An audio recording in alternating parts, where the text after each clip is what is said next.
Est-ce que c'est grave ou c'est mal de ne pas apprécier le silence de l'autre? Alors, le truc, c'est que quand on ne parle pas, l'autre ne peut pas deviner. Et parfois, on peut aussi dépasser ce qu'on appelle le consentement. Peut-être qu'on pense que elle fait une tête particulière, elle doit aimer, mais en fait, elle est en train de souffrir. Donc, même si on n'aime pas discuter, c'est bien quand même de rassurer l'autre pour qu'il soit bien dans le bon chemin, quoi. Mais ça se dit en amont, écoute, moi, j'aime pas forcément trop discuter. Si tu m'as dit une fois, si je te dis une fois que ça va, c'est parti, quoi. L'amour est fort, l'amour est puissant. Et ce qui est puissant est calme. Ce calme et cette paix suscitée par une relation fusionnelle. Je vous le souhaite, on se le souhaite à tous. Bienvenue dans le club des passionnés. Bienvenue dans le club.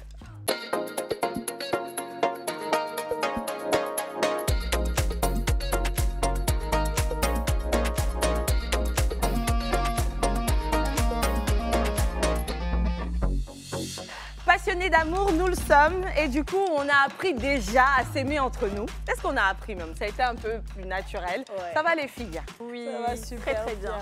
Ça va? Oui. Tout va bien? Oui. On s'aime toujours? Oui, on s'aime, on s'adore. Et côté cœur, vie privée? Ah, moi ça va, franchement. Ça love toujours? Toujours. Nikidé. Pleine d'amour et de bonheur. Mais pourquoi tu fais les yeux? Ça va? En tout cas, c'est bien. Les yeux à la Aïcha connaît. Tu manges bien l'amour. Ah oui, une maman à qui je fais plein de bisous. Plein de bisous à Danichou aussi. Non, quand tu vois une femme j'emporte comme ça pour parler de sa relation, c'est que tout simplement, elle a retrouvé sa paix. Elle est bien, elle est à l'aise dans ce qu'elle vit. Parce qu'en fait, c'est même pas que c'est la relation même qui te rend souvent trop heureuse ou quoi que ce soit, mais c'est toi-même. Ouais. Quand tu apprends à être heureuse toi-même, tu es tranquille dans le couple. En tout cas, Esther, tu l'as bien dit. Hein. Je pense que tu sais très bien de quoi tu parles. Oui, aïe, on sait tous de quoi je parle. Non, mais ce que tu as dit, Niki, c'est vrai. Oui. Si tu as appris à trouver ton équilibre toute seule, tu arrives à donner d'un toi qui est posé, qui est plus structuré, qui est plus épanoui et ça aide. L'amour vient naturellement. Ok, en tout cas les filles, aujourd'hui on parle d'amour, mais on va pousser un peu plus, rentrer dans vos intimités. On va parler du fait de vivre en couple et de ne pas oser parler de sexualité. Wow. Parce qu'il y a beaucoup d'entre nous qui l'ont déjà vécu ou qui le vivent même en ce moment.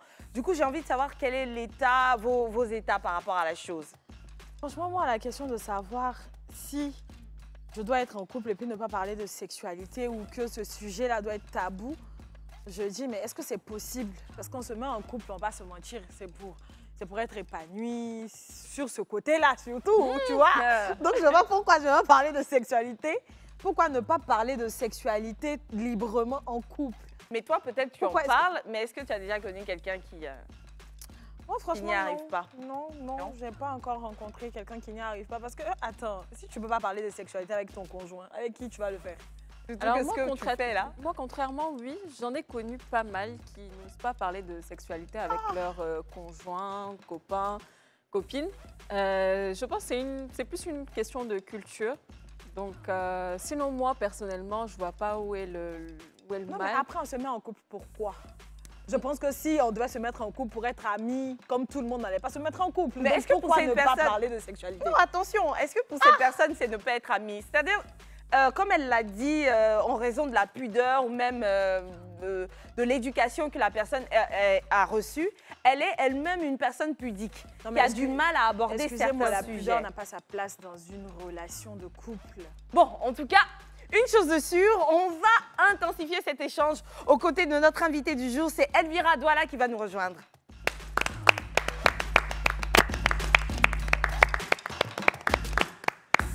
Bonsoir Elvira. Bonsoir. Ça va bien? Oui, ça va et vous-même? Très jolie cette couleur, j'aime beaucoup. Merci, c'est gentil. Vous êtes jolie aussi. Merci. Là, elle s'assoit, elle a l'air toute prude comme ça, mais on vient parler de sexe avec elle quand même. Et attention, Elvira est très cotée sur la question. Vous allez comprendre pourquoi je le dis avec cet élément vidéo. Ensuite, elle va approfondir les informations. Bonjour, je suis Elvira Douala, sexothérapeute, thérapeute conjugale et j'interviens aussi dans les cas de burn-out. Alors, le métier de thérapeute, donc il y a plusieurs spécialités. Donc, comme je vous ai dit, moi, je me suis spécialisée dans la sexologie. Donc, j'aide les personnes, les hommes, les femmes qui souffrent de dysfonctionnements sexuels, par exemple comme les troubles érectiles, le vaginisme ou les troubles du désir. Ah, voyez-vous, c'est ce que j'avais dit, Elvira.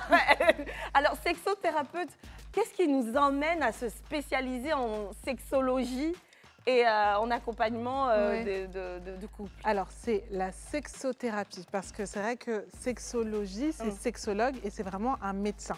Moi, je suis thérapeute de couple. Oui. Et j'ai été thérapeute pendant presque 4 ans. Et très vite, je me suis rendu compte que la sexualité avait un impact énorme dans le couple. Donc, je me suis formée avec Jessica Pirbet, une grande sexologue, une grande sexothérapeute, pardon, en France. Et pour pouvoir mieux accompagner mes clients, tout simplement. Donc, c'est une formation. Ce n'est pas des études qu'on fait. Alors, pour devenir thérapeute, moi, j'ai fait une licence en psychologie. Quand même, oui, voilà. Donc, mais après, il n'y a pas de diplôme de sexothérapie. Donc, du coup, j'ai dû me former. D'accord. Et elle-même, qui l'a formée finalement? Jessica? Oui. Elle s'est formée aux États-Unis avec d'autres sexothérapeutes. Je crois qu'il y a Jaya, la sexothérapeute, qui a inventé les langages sexuels. Elle est aussi tantrika aussi. Elle pratique le tantrisme aussi. C'est un art de présence qui aide beaucoup à l'épanouissement sexuel. Donc, elle a fait des tas de formations et elle est très, très connue en France. Donc, je me suis formée avec elle. D'accord. Voilà. OK. Ce qui explique cela. Donc, à la base, tu es thérapeute, tu accompagnes des couples et tu te rends compte que la question du sexe revient encore et encore. Oui. Elle ne revient pas juste pour dire c'est bien le sexe, mais pour expliquer certains problèmes, des divergences. Alors, à ce moment-là, tu décides de mieux comprendre toi-même le sujet, tu te fais former. Exactement. Et ensuite, en quoi est-ce que tu es une aide pour ces couples? Qu'est-ce que tu leur dis alors qu'on parle de leur vie sexuelle, chose dans laquelle tu ne peux pas en réalité entrer? Oui, c'est sûr que j'en rentre dans leur vie sexuelle, mais dans la parole, on discute, on est dans l'échange. Mais c'est vrai que quand il y a des dysfonctionnements sexuels, comme les troubles érectiles, comme le etc., on se rend compte que c'est un symptôme, ce n'est pas la cause.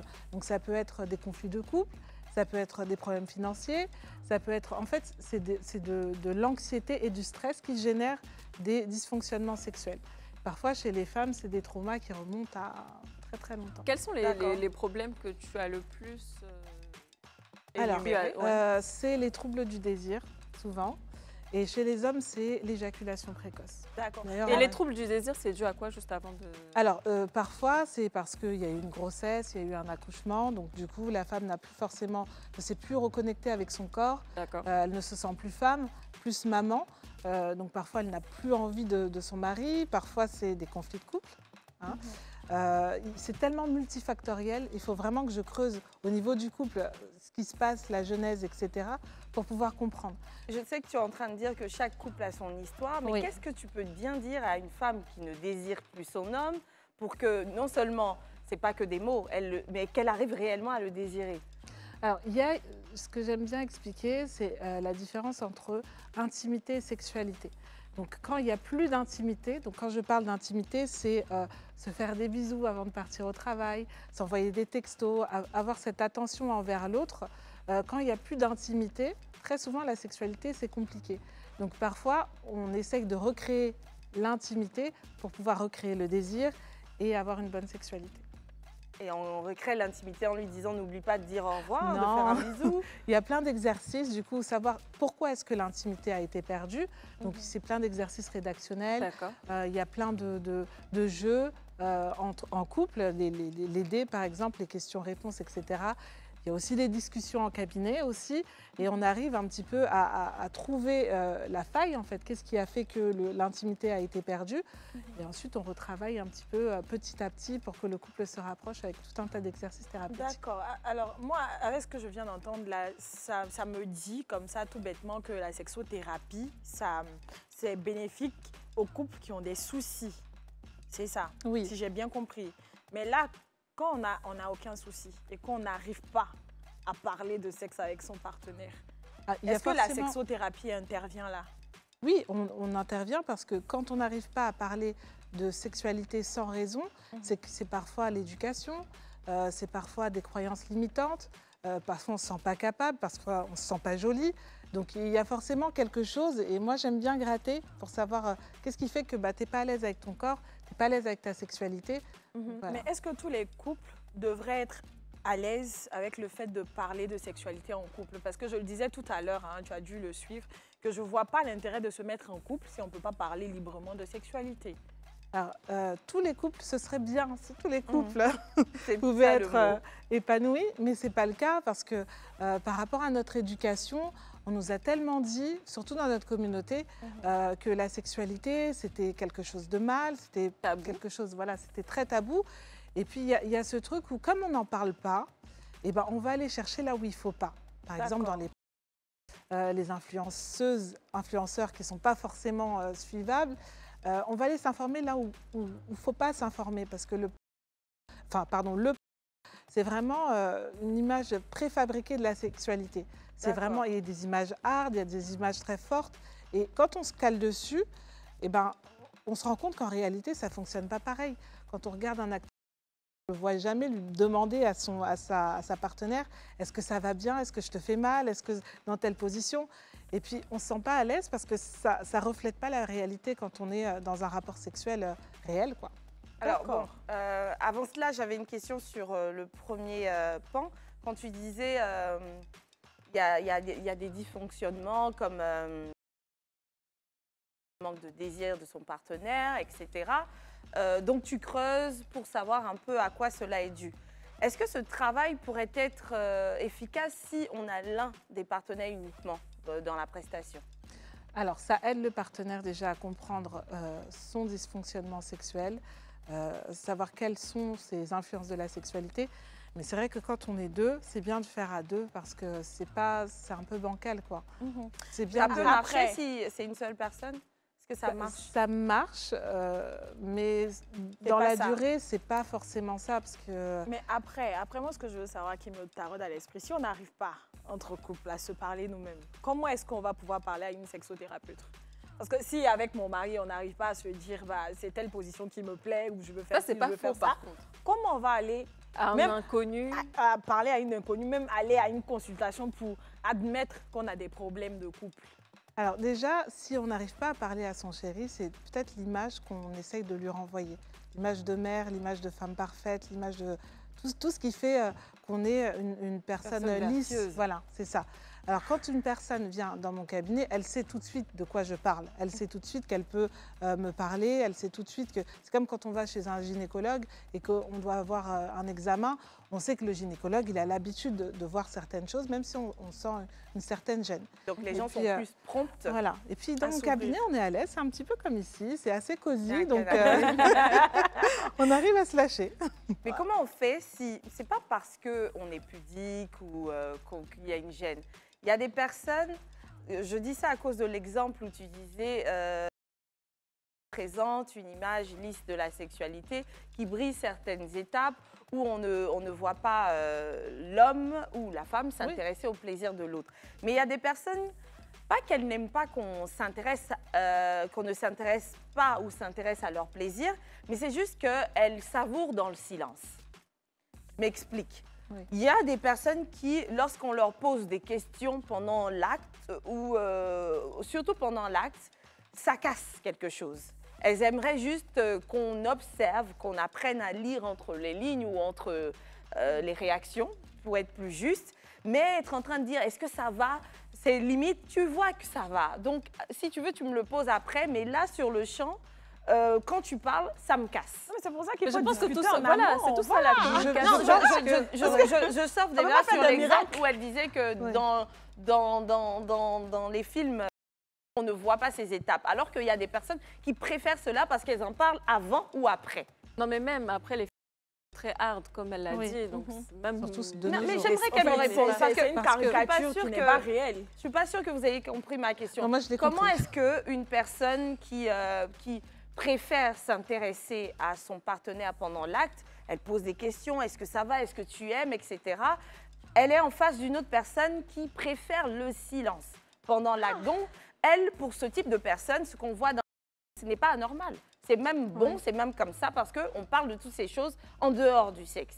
est-ce que c'est grave ou c'est mal de ne pas apprécier le silence de l'autre? Alors, le truc, c'est que quand on ne parle pas, l'autre ne peut pas deviner.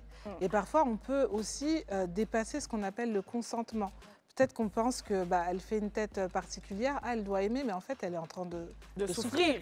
Donc, même si on n'aime pas discuter, c'est bien quand même de rassurer l'autre pour qu'il soit bien dans le bon chemin, quoi.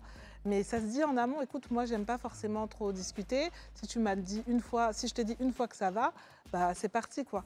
Mais on ne peut pas reprocher à une personne de savoir, est-ce que tu te sens bien? Est-ce que là, c'est OK? Parce que sinon, on peut faire des choses qui sont parfois trop maladroites. Moi, je me dis que c'est pour ça qu'on doit discuter au préalable. Parce que si tu ne discutes pas avec ton partenaire, comment tu peux savoir que lui il n'est pas causant? Nickel, comprend pas. En fait, vous n'avez jamais vécu ce dont je parle là. C'est pour ça que vous trois, vous ne comprenez pas ma question. C'est pas qu'on n'a jamais vécu, mais le truc, c'est que... Attends, on pose 4 sur table. Le thème de l'émission, c'est quoi? Le tabou du sexe dans le couple. Est-ce que le sexe doit être tabou dans le couple? Ma question ne parle pas du couple, de pendant l'acte uniquement. Je dis, il y a des gens qui ont un tabou juste pendant l'acte. Pas qui parlent pas. Pendant l'acte, là, c'est le couple aussi. Oui, c'est le couple. Parce non, que si mais cette personne ne communique les réponses ne répondent pas à ma question. Non, parce que vous disiez qu'il faut discuter. Tout ça, la personne est d'accord. Juste que pendant qu'on faut te taire. Toi, tu sais que pendant qu'on est en train de... Toi, tu veux que l'autre se taise. Tu ne vas pas laisser la personne deviner ce que tu as envie ou ce que tu ressens. C'est pas moi. Hein. Non, mais on te le dit. J'explique juste. Ouais. Donc, la personne ne va pas laisser son partenaire deviner ce que la personne... Donc, c'est pour ça, en fait, Niki disait, il faut communiquer. C'est-à-dire, bon, sur le coup, ça n'a pas été top. Voilà, tu le prends de côté, tu lui dis, écoute, chérie, j'ai pas aimé, voilà, c'est comme ça que j'aimerais que ça se passe. De côté, là, on est d'accord. C'est pas de ça dont je parle. Mais tu parles de dans l'acte, là. Oui. Oui, pendant l'acte. C'est ce que je dis. Il y a des personnes... le laisser deviner. Oui. Ah, au bout d'un moment, il va falloir que tu lui dises pour ne pas que ça, ça se reproduise. Après, c'est cela. Oui. Mais je ne parle pas de ça. Pendant l'acte, pendant qu'on est en train de... Il y a des personnes qui ont beaucoup d'estime pour... l'état de leur partenaire. Est-ce que tu as compris ce qu'elle voulait dire? Oui, j'ai compris. Tu as compris ce que nous aussi, on voulait dire? J'ai compris. Pour vous, là, je suis d'accord, mais en fait, ça ne répond pas à ma question. Parce que là, en fait, ce que tu voudrais dire, c'est que la personne, pendant l'acte, voudrait que le partenaire se taise et la laisse profiter. Moi, ce que je suis en train moi, ce que je suis en train de te dire, c'est que tu ne peux pas demander à une personne de se taire parce que la personne ne peut pas deviner vraiment que tu es dans ton kiff, en fait. Non, c'est pas de ça dont je parle. Je disais...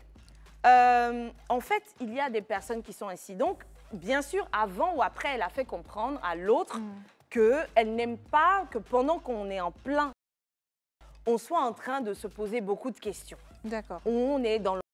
Genre la communication pendant l'acte, c'est out. Voilà, pour on en parle plus okay. tard. Est-ce qu'une personne, par exemple, une personne est normale comme... Enfin, norme. Une personne qui veut communiquer pendant l'acte. Est-ce que ça a le droit de se plaindre de cela, plus que c'est pas que l'autre élimine la communication, mais elle la préfère pas pendant l'acte. Face à ce type de cas, comment est-ce que toi tu réagirais? Alors, c'est vrai que c'est un peu compliqué parce que si un aime bavarder et l'autre aime se taire, là, il va falloir trouver un combo en fait. Donc, peut-être essayer une fois, écoute, là, on le fait, on dit rien, et puis une autre fois, on essaye de ma façon. Puis essayer de trouver un combo pour que les autres... Parce qu'il y a vraiment des gens qui apprécient réellement entendre l'autre dire « j'aime ce que tu me fais » un peu plus fort, doucement, voilà, pour être guidé. Mais si l'autre personne lui dit « tais-toi », ça peut aussi le casser. Dans son excitation. Donc, dans ce type de cas, le conseil qu'on donne au couple, c'est simplement de faire une façon et une autre voilà, par une façon, et puis essayer de peut-être à l'autre personne dire le minimum de mots pour essayer de ne pas casser sa partenaire. Mais après, même là, on est allé un peu trop loin. Si on revient sur le fait de communiquer par rapport à la chose. Tout à l'heure, Elvira, tu as parlé d'éducation. C'est une question d'éducation, c'est une question de pudeur et tout. Comment est-ce que par la sexothérapie, par exemple, on emmène deux personnes qui sont en couple, qui n'arrivent pas à parler de leurs désirs à leur partenaire, qui n'arrivent pas à parler de ce dont ils ont envie. Voilà, à en parler tout simplement parce que c'est très important. Si on se penche sur le cas que Esther a soulevé tout à l'heure, si tu ne me dis pas que moi je n'aime pas quand tu parles au lit, que moi je te dis pas que moi j'aime quand on parle au lit, on ne pourra jamais savoir ce qui fera plaisir à l'un ou à l'autre.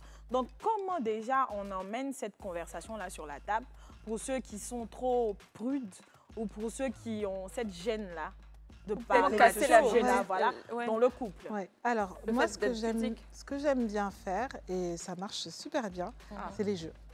Les jeux de couple, les jeux de cartes où il y a des petites questions un peu coquines qui vont un peu crescendo par rapport à leurs envies. Il y a aussi il y a un jeu qui s'appelle Sex Talk, là où on parle de sexualité, de ses envies, de ses besoins, de ses désirs. Et comme c'est un jeu, on rigole, puis on apprend plein de choses. Et puis, de par ce jeu, les langues se délient. C'est toujours par le jeu. Comment si une femme ou un homme est face à quelqu'un qui est fermé à la discussion, réussit même à le faire jouer? Parce qu'il y a des gens même, c'est quoi ces jeux? Pourquoi des cartes? Moi, je ne suis pas à ça. Les gens qui sont Comment un peu on réfractaires. aide à trouver les mots ou la manière? Bah, en règle générale, quand je vois une personne qui est très renfermée par rapport à la sexualité, c'est que j'essaye un petit peu de savoir comment est-ce qu'elle a eu son influence de la sexualité. Comment est-ce qu'elle a appris la sexualité? Qu'est-ce qu'elle croit de la sexualité? Toutes ces croyances limitantes. Et essayer un petit peu de casser toutes ces croyances. Par exemple, la croyance du fait que être vierge, être chaste, en fait, c'est être pur. Essayer de dire, mais attends, ta maman, c'est une personne qui a enfanté, donc qui a eu des relations sexuelles. Est-ce que tu penses vraiment que cette personne-là n'est pas pure? Plus pure, oui. Voilà. Et là, du coup, ça remet en question tout un tas de croyances limitantes et puis on travaille dessus. Mais ça, c'est facile quand c'est la personne qui a ce souci qui Oui, vient. oui. Alors, quand c'est la partenaire qui souffre d'avoir le partenaire, là, c'est un peu plus difficile parce que moi, si j'ai pas la personne devant moi, Et puis surtout, il faut aussi se dire que le partenaire ne peut pas être le thérapeute de ça ou son partenaire. C'est pas possible. même pas conseillé à C'est même pas conseillé. En règle générale, pour ces personnes-là qui nous suivent aujourd'hui, qui ont honte et tout, de parler de ça, qu'est-ce qu'ils doivent déjà penser de la sexualité déjà? Qu'est-ce qu'elles doivent penser de la sexualité? Oui. Qu'est-ce qu'ils doivent penser déjà, de ça? c'est vrai qu'il faut redéfinir ce que c'est que la sexualité. Oui. La sexualité, moi, ce que j'aime bien dire, parce que je suis un peu une romantique dans l'âme, c'est l'expression du plaisir et du désir, l'expression physique du plaisir et du désir. Pas penser que la sexualité, c'est quelque chose de sale. Quand on est en couple et qu'on se respecte et qu'il y a du consentement, c'est quelque chose de beau. C'est pas... moi, je suis un petit peu croyante. C'est quelque chose qui a été créé par Dieu, en fait. C'est pas quelque chose qu'il faut rejeter. Après, effectivement, c'est peut-être ce qu'on en fait, et ce qu'on voit et ce qu'on en dit qui fait que, oui, on peut se dire que la sexualité peut être un peu sale, alors que non, la sexualité, c'est quelque chose de beau, c'est comme ça qu'on fait des enfants, c'est comme ça qu'on se dit « je t'aime ». Donc voilà, c'est essayer de redéfinir la sexualité dans son ensemble, en fait. Est-ce que c'est pas le fait de ne pas se connaître sexuellement ou le fait d'avoir peur, d'avoir des désirs refoulés qui nous pousse à ne pas en parler, surtout en couple? Ouais, je pense que c'est le regard de l'autre qui peut faire peur un peu. Peut-être le regard de son partenaire, se dire « oh là là, mais si je lui dis ça, il va me prendre pour une fille de joie ». Est-ce que vous avez une anecdote d'un couple que vous avez reçu, bien sûr sans citer le nom? Alors, oui, bien sûr. Ça a marqué. Surtout un cas où c'est l'homme qui n'arrive pas à en parler. Parce que bon, la femme, on voit souvent, voilà. Non, mais pour la femme aussi, c'est l'homme. Mais tu vois, l'homme, c'est quoi les raisons qui fait que lui, il ne parle pas de sexualité? Alors, l'homme, moi, j'exerce en Europe, donc c'est assez, les esprits sont assez libres et ouverts. Ouais. Libertin, non, parce que c'est pas pareil, libertin. Libertin, c'est pas pareil. C'est pas pareil. C'est même pas trop bon. Je ne juge pas. Ok. Mais c'est vrai qu'ici, c'est vraiment par rapport à la religion. C'est vraiment ça qui freine un petit peu. Et puis, par rapport aux parents, par rapport à l'image qu'on a de soi, c'est tout un tas de croyances limitantes qui fait que la femme n'ose pas se lâcher. Et puis aussi, il y a l'image qu'elle a d'elle-même, en fait, la confiance qu'elle a en soi. Voilà. Et puis, c'est un petit peu ce que les parents ont dit de la sexualité. C'est très ancré ce qu'on apprend quand on est petit. Vraiment. Et les hommes? Alors, parce que toutes ces raisons, elles sont plus liées à la féminité. Oui. Alors, les hommes, quand ils n'osent pas parler de sexualité, c'est plus parce qu'ils ne se sentent pas capables.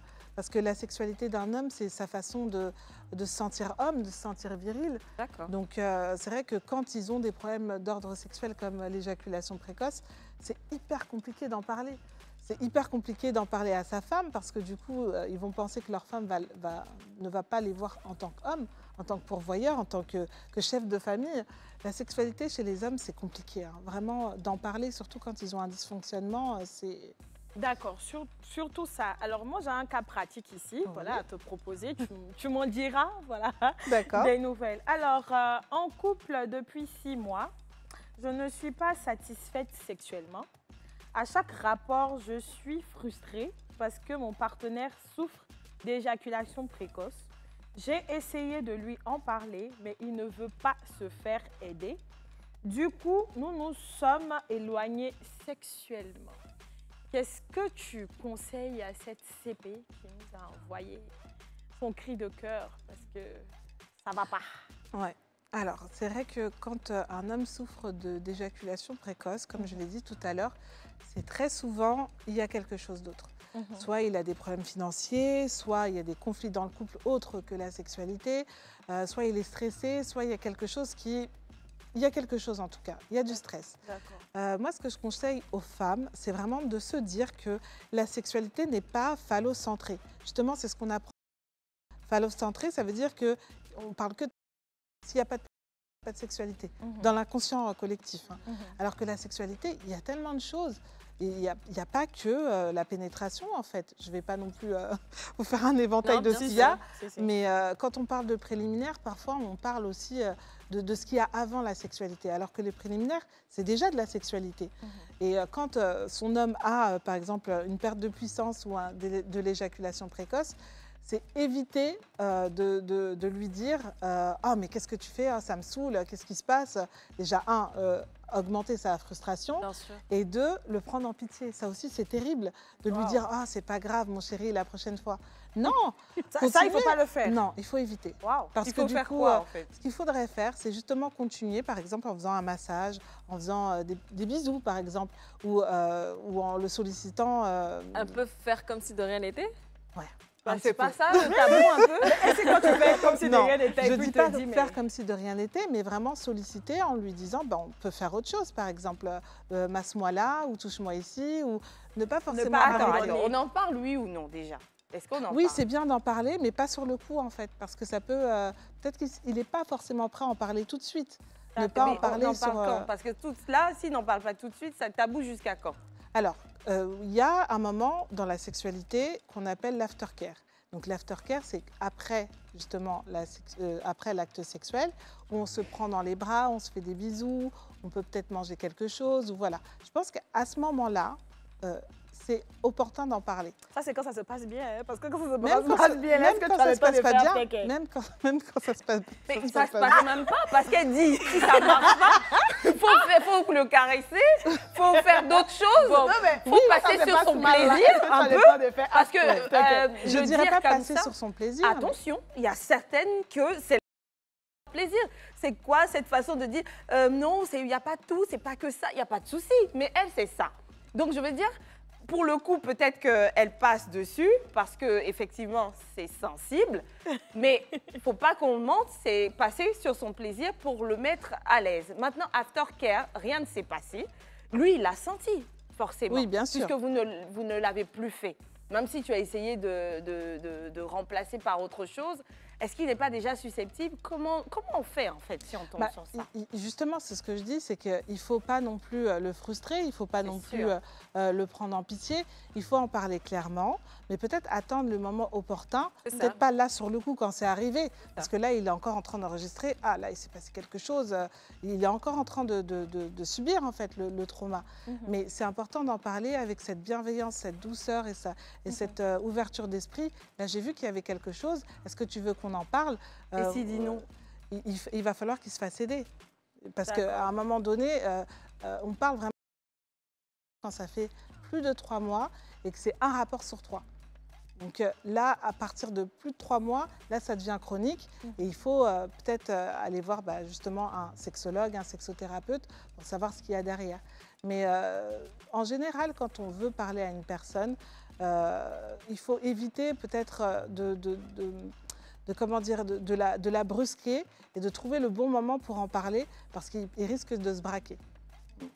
Il va très vite culpabiliser. Oui. On va aller pour la pub et on revient juste après. Le tabou du sexe dans le couple, c'est le sujet du jour. Nous sommes avec Elvira Douala. Ouais. C'est ça. Alors moi, pour le coup, c'est vrai qu'on a entendu le cas pratique de Niki, donc ça parlait d'éjaculation précoce. Moi, j'en ai un deuxième. Ma partenaire est hyper active sexuellement. Elle ne se fatigue jamais. Ce genre de personne-là, vraiment. Je n'arrive pas à suivre son rythme. Je m'efforce de la satisfaire, mais ça me rend malade physiquement. J'ai envie de fuir cette relation. Donc, qu'est-ce qu'il faut faire? Alors, comme tout, c'est de la communication. Et c'est vrai que comme le contraire aussi, quand on a un partenaire justement qui n'est pas très actif, le mieux, moi c'est ce que je conseille, même si ce n'est pas forcément très spontané, c'est de trouver un jour où tous les deux se mettent d'accord dans la semaine. Par exemple, si c'est le jeudi où voilà, on se met bien, c'est le jeudi où on pourra faire un petit peu ce que tu veux pour que moi je puisse me reposer. Ça donne déjà un rythme, un cadre et ça peut permettre aussi aux partenaires de se préparer aussi à ce fameux jour de la semaine. Est-ce que c'est pas un peu trop calculé? Oui, c'est calculé, trop réglé. Mais comme je disais, pour le contraire, quand une personne n'a pas du tout envie d'avoir des relations sexuelles, c'est bien d'avoir un jour, comme ça au moins les deux se préparent, quoi. Au moins, on trouve le juste milieu pour les deux et puis au moins, chacun est satisfait. Chacun sait à quel moment est-ce qu'on va... Voilà. D'accord. Moi, j'avais vu quelque part que c'était un peu difficile pour la femme d'être ouverte clairement sur sa satisfaction au lit. C'est-à-dire que j'avais vu qu'on dit qu'il y a plein de femmes qui simulent et tout, que le mieux, c'était d'en parler avec son partenaire. Mais j'ai vu aussi que c'était très difficile d'en parler.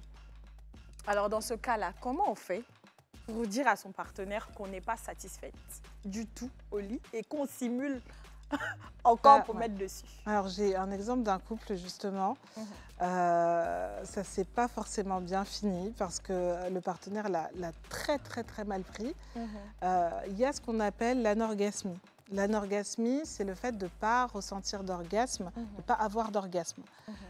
Pendant des années, je crois que est-ce que ça c'est une maladie? C'est un dysfonctionnement sexuel. Ce n'est pas une maladie, c'est un dysfonctionnement. Okay. Pendant des années, je crois que c'était 10 ans, elle a simulé pendant 10 ans. Et c'est vrai qu'elle a fini par lui dire, après avoir être venue me consulter, parce qu'elle pensait vraiment qu'elle avait un problème.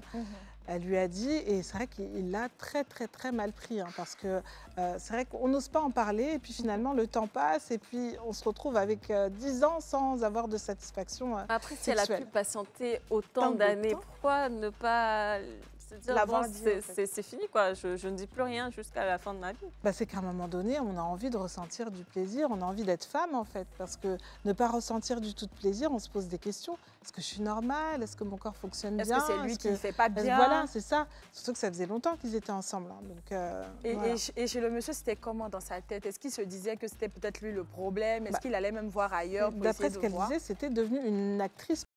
Elle avait vraiment, elle simulait, ça a toujours été comme ça. Donc lui, dans sa tête, tout allait bien, quoi. Surtout que dans le couple, tout allait bien. Donc ça a été très compliqué.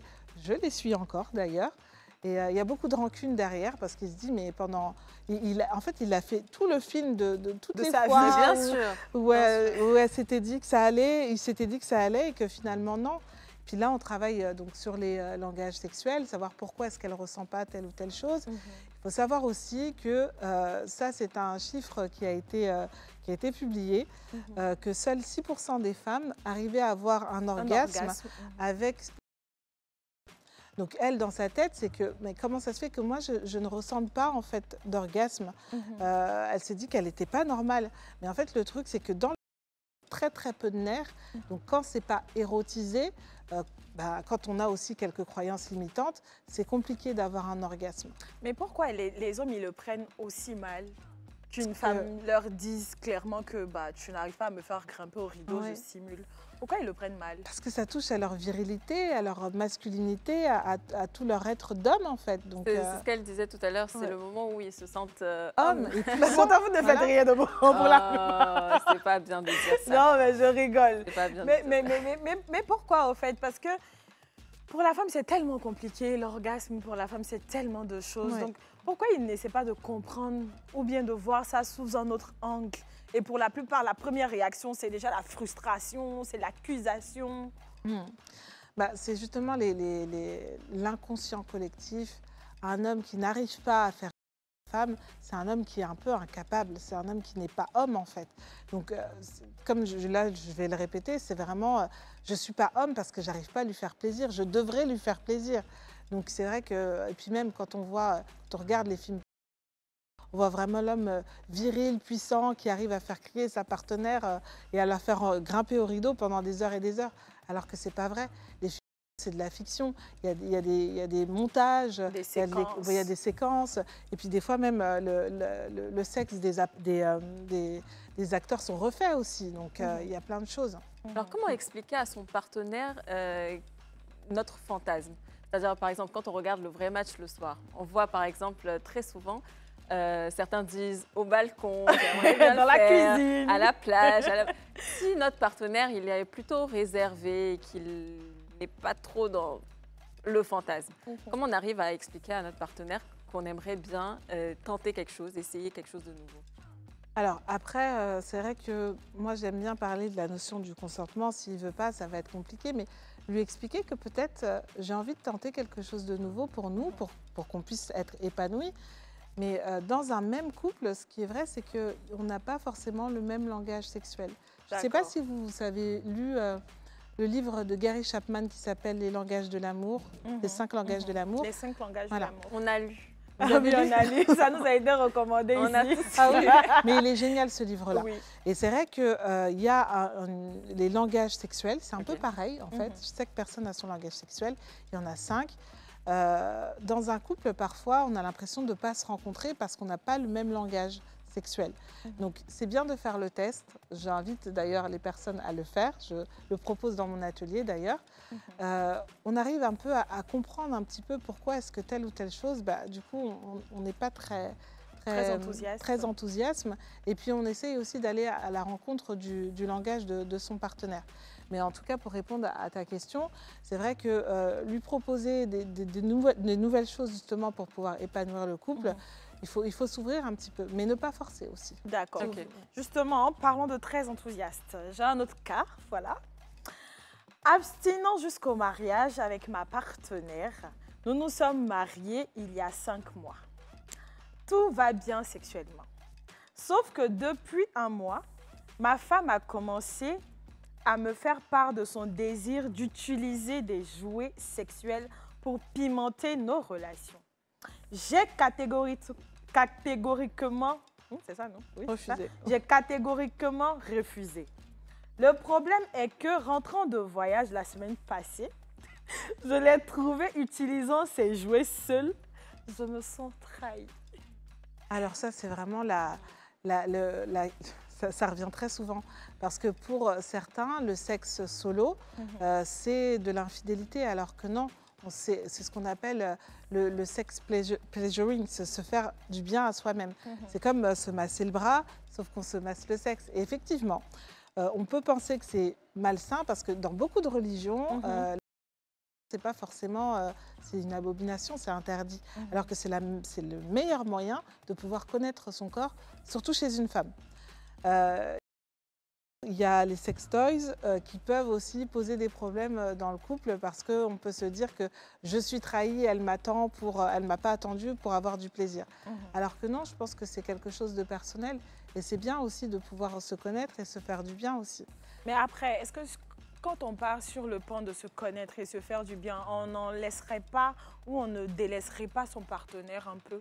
Parce que là, il n'y a pas eu de conversation, il y a juste eu un refus et automatiquement, la femme s'est mise seule dans son coin à utiliser ses joujoux, quitte à ce qu'on l'attrape ou pas. Et surtout que certains se demandent en fait pourquoi le faire si tu as un partenaire.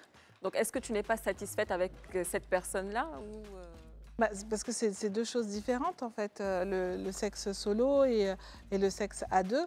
Donc je pense que là où il a été touché, c'est de se dire que je ne la satisfais pas alors que ça n'a rien à voir. Elle a voulu essayer des jeux, il n'a pas voulu. elle a envie de se faire plaisir. Peut-être qu'elle aurait dû lui en parler, mais c'est pas de la tromperie en fait. Elle a voulu essayer sans lui imposer des choses, quoi. Est-ce que tu es là? Parce qu'on te sent un peu perdu dans la... Non, je suis. Tu suis? D'accord. Mais après tout ça, est-ce que c'est pas un peu... Ça serait pas un peu bizarre, par exemple, que moi j'ai envie de jouer et que mon partenaire, peut-être, il n'est pas en point à ça, il veut même pas écouter, il s'en fiche carrément de mon ressenti, de mes désirs. Dans ce cas-là, qu'est-ce que je fais? Comment est-ce que j'emmène la conversation? Comment je le convainc à limite me suivre dans ce que moi je veux faire, qui semblerait me faire plaisir? C'est vrai que là, ça peut être compliqué parce que c'est un refus. Donc, si on insiste un peu, ça peut frôler un peu le non-consentement. Quand on insiste, ça devient un peu compliqué. Moi, ce que j'invite à faire, c'est aussi aller voir un professionnel pour en parler, pour savoir pourquoi est-ce qu'il y a ce besoin-là d'aller plus loin et pourquoi aussi il y a ce refus de ne pas vouloir tester de nouvelles choses. Mais c'est sûr que quand le partenaire dit non, c'est non, quoi. On n'insiste pas. Et le cas, par exemple, des couples dans lesquels peut-être que monsieur veut une certaine femme au lit et que peut-être madame veut conserver une certaine image et que monsieur part dehors. L'infidélité. Oui. Alors, l'insatisfaction sexuelle est l'une des premières causes de l'infidélité. Là, dans ce cas-là, il faut en discuter, savoir un petit peu qu'est-ce que tu voudrais que je fasse et puis voir où sont les limites de ce que tu me demandes. Est-ce que moi, je peux aller dans... Après, je ne sais pas, je n'ai pas d'exemple. Par exemple, je prends un exemple bête. Un monsieur peut-être qui veut aller dans le bondage, par exemple. Et il a une femme qui est plutôt dans le sexe classique. Informée de... Mais je me suis informée sur le sujet. Vous posez toutes les questions parce que je sais que tout le monde nous regarde. Autant pour nous. Donc du coup, là, on fait comment quand on a ce genre de configuration de couple? Alors là, le bandage, c'est ce qu'on appelle le langage sexuel transgressif. Donc c'est un peu le BDSM, etc. Et elle, si elle est un peu plus... Il n'y a pas vraiment de classique. On va dire, il y a configuration normale. Il y a le primal et il y a le sensuel. Le sensuel, c'est un peu le romantique. Et le primal, c'est un peu plus... on enlève tout sur la table et on y va, il n'y a pas de préliminaire. Voilà. Disons qu'il faut essayer de trouver un combo entre les deux. Voilà. Si elle est, par exemple, sensuelle, un peu plus romantique, s'il veut l'attacher, peut-être qu'il devrait l'attacher avec des fils de soie, bien sûr, avec son accord toujours. Essayer de trouver un combo pour que ça fasse romantique et un petit peu aussi transgressif. Tout se négocie, en fait. Mais honnêtement, après une infidélité comme ça, est-ce que c'est possible de se reconstruire sexuellement parlant? Alors, c'est long, c'est beaucoup de volonté, c'est beaucoup de discussions honnêtes aussi. Savoir pourquoi, qu'est-ce qui s'est passé. Et quand on veut reconstruire quelque chose, il faut vraiment le vouloir à 300%. Il faut vraiment essayer de trouver le pardon à 300%, sinon ça ne fonctionne pas. Ça touche beaucoup à plein de blessures, on se remet en question, une confiance en soi brisée, etc. L'infidélité, ça fait des ravages dans le couple.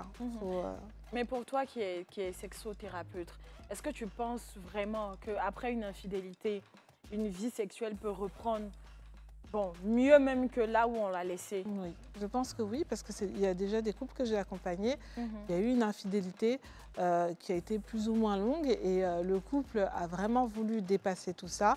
Comme je dis, c'est vraiment une question de volonté des deux parties. Et ça a pris combien de temps? 1 an et demi. Un an et demi, ouais. 1 an et demi. Et aujourd'hui, ils sont toujours ensemble? Aujourd'hui, ils sont toujours ensemble. C'est plus le même couple du tout. Ils ont comme un second souffle, une nouvelle lune de miel. Mais c'est pas pour tout le monde en fait, parce qu'il y a aussi ce qu'on appelle les blessures de l'enfance, donc ce qu'on a vécu dans le passé, et il y a des personnes qui, quand elles ont été trahies, c'est compliqué de retrouver la confiance, quoi. Effectivement. Et puis aussi, ça dépend de la façon dont ça a été fait aussi, parce que des fois, il y a des histoires. Est-ce que vous avez des anecdotes qui vous ont vraiment marqué comme ça Oui, alors oui, il y a peut-être 1 an, j'ai reçu une jeune femme qui avait découvert que son mari avait une relation depuis 3 ans avec une jeune femme. Ils avaient déjà un enfant ensemble alors qu'elle n'arrivait pas à faire d'enfant. Donc ça a été très très compliqué pour elle. Ils se sont séparés d'ailleurs parce que c'est... Voilà. Mais là, on ne peut plus faire d'efforts, parce que toi, tu n'arrives pas à en faire. Toi, tu en fais avec quelqu'un et tu fondes quelque chose là-bas depuis longtemps. Donc, comment me remettre de ça? Comment même arriver à te désirer encore? C'est triste. Une chose de sûre, le sexe dans le couple, c'est complexe. On va aller pour la pub et puis on revient juste après. Aujourd'hui, dans le club, nous sommes avec Elvira Douala et nous parlons des tabous du sexe dans le couple. Niki, Antonella, question, ça va dans tous les sens. En tout cas, Elvira, elle est bien prompte à répondre à toutes ces questions. Tu as un événement bientôt, on a l'affiche de l'événement là qui est sur l'écran, c'est sexothérapie, amour. Es-tu vraiment épanouie dans ta vie de couple et sexuelle? Alors, ça m'interpelle déjà. Hein. Donc, selon l'affiche, il y a la vie de couple et il y a la vie sexuelle à part. Ou alors, parfois, il y a des couples qui s'entendent très très bien, pas vraiment de problème, et qui sexuellement ne se rencontrent pas parce que, comme je disais, ils n'ont pas le même langage sexuel. Mais ils essayent que ça fonctionne, mais il n'y a pas cette connexion.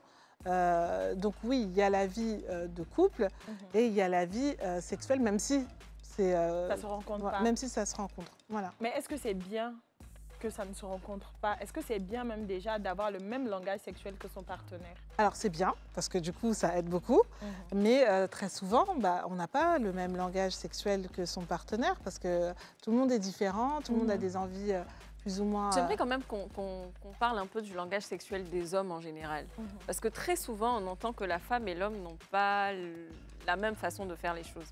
Donc je m'explique, c'est-à-dire un homme il peut avoir un coup d'un soir et ne plus repenser à la personne le lendemain. Alors que la femme, c'est tout le contraire. Et comment on peut justifier ça et comment ça se passe sexuellement parlant chez l'homme? Alors, quand je parle de langage sexuel, c'est surtout la manière dont on aime. C'est surtout ça. Après, maintenant, on est dans un nouvel ère que les femmes commencent à avoir des comportements d'hommes. Et que non, c'est pas forcément... Il y a des femmes qui peuvent très bien avoir des coups d'un soir et c'est OK, quoi. Les femmes ont, la plupart du temps, besoin de connexion et de ressentir cet attachement avant de pouvoir passer à l'acte. Un homme, c'est un... Je parle en général, parce que sinon, là, on va me... Voilà. Bien sûr. Les hommes ont plus ce côté mécanique, du coup, qui dissocie un peu les sentiments de l'acte sexuel. D'accord. Et si on revenait à ton événement, est-ce que tu peux nous en dire plus? Qu'est-ce qu'il va se passer là-bas et tout? Il y a un événement qui est passé déjà samedi dernier, le 11, qui s'est super bien passé. D'ailleurs, c'était le premier en Côte d'Ivoire, du coup, le premier atelier que j'animais. Donc c'est un événement où on parle de communication amoureuse, on parle de connexion, on parle de blessures de l'enfance, on parle de comment est-ce que se relever après une infidélité. On échange beaucoup. Il y a beaucoup de partage. Ce n'est pas une conférence. Là, on est un petit peu comme ça. On est tous dans un canapé. On discute. Il y a des jeux. Il y a des questions-réponses. On mange aussi. Ça, c'est bien. Et voilà, on est vraiment dans le partage, dans l'échange. Et c'est vraiment bien parce que du coup, même moi, j'apprends beaucoup des participants parce que dans leur façon de penser. Et puis, je me suis rendu compte aussi que le couple africain n'était pas comme le couple européen. Il y a quelques petites divergences. Et franchement, c'est fort en partage. Et, voilà. Et c'est que pour les couples ou non, pour c'est les ouvert à tout le monde. Ça le dire comme ça a l'air super intéressant. J'ai bien envie de savoir c'est quand la prochaine édition. C'est le 18. Le 18, oui, d'accord, le 18. Et donc, 20 000 francs l'entrée? Oui, c'est ça. C'est ça 20 000 francs. Tout en sachant qu'en France, ce n'est pas le même prix. Hein. OK. C'est bien plus? Oui, c'est bien plus. Là, après, j'ai du mal un peu avec le CFA. On est autour de 50 € pour avoir un événement comme ça. D'accord. Okay. Et là, du coup, bon, comme c'est une première, du coup, je me suis dit, bon, je vais quand même essayer de faire un atelier découverte et il s'est super bien passé le premier. Je suis hyper contente, assez fière de moi. D'accord.